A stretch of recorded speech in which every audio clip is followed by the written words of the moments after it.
I haven't had a computer video for a long time. Today I'm going to make a very special video. I especially ask you to like and share this video, because YouTube doesn't recommend our channel. In other words, YouTube has imposed a strange penalty on our channel. Never, ever. They neither send notifications nor recommend our channel or our live streams. There's no video like it on YouTube. You'll see this video on our channel for the first time. You have an M2 SS. You have an M2. And 90% of these M2s usually come without a cooler. Now you have an M2S. You have an M2. How do we add a cooler to this M2 SD? These are sold online. They range from 600T to 00. So, a block like this starts at 5600T. It's very cheap. How do we do this? It doesn't matter if it's aluminum. You can cut one from a scrap piece you have at home or a piece of aluminum. For example, I made the same cooler for my M2 years ago. The slats that attach to the edges of tables. Aluminum slats. This aluminum piece I'm holding is also used as a hanging slat in wardrobes. This can also provide excellent cooling. You place it on the M2. You cut it to size from here. You fasten it with these Velcro clamps. Here's a cooler. Since it's empty, it will provide excellent cooling. I have a MOSFET cooler I removed from a TV. I was cooling it before. We'll install a larger one. Will we be able to lower the temperatures here by 5 to 10 SIGL? We'll see. 0.5 mm or 1 mm. 2 to 3 mm is also possible. I used 3 mm before. You need to buy a thermal pad. After ordering and receiving the thermal pad, go to window shops or aluminum joiners and look at their scrap metal. You can get this kind of aluminum profile and make your M2 SI and SS coolers cool. First, I did an idle test with this aluminum cooler on. Then I ran the load tests. That is, I transferred very large files to the M2, transferring files to both the M2 and the M2 to another storage device. I tested this several times by transferring files from the M2 to another storage device. I also performed the same temperature tests I did on the desktop using external temperature meters. I took the temperature readings on the M2. After installing this cooler, we'll check the idle values. We'll check the external values. So, we'll check the values on this.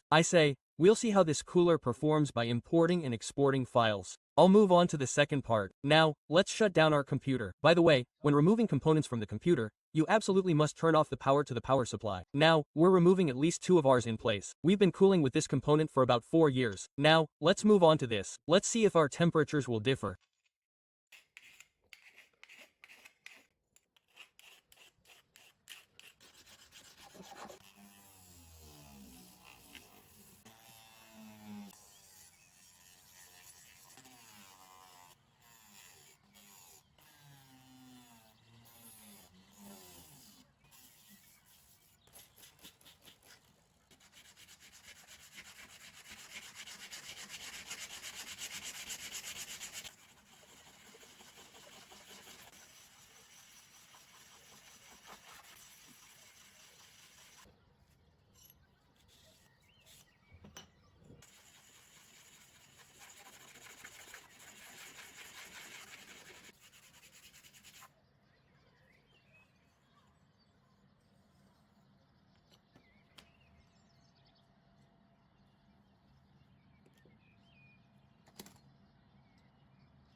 Before closing my video, you saw the temperatures here.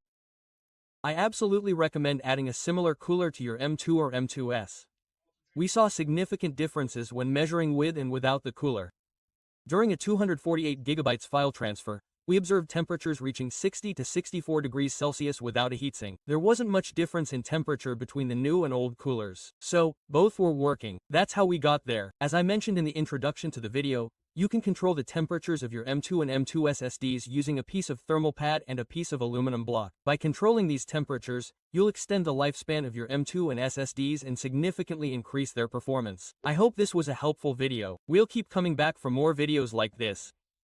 If you'd like to watch similar videos, follow our YouTube channel to stay up to date on other videos and future ones. Goodbye.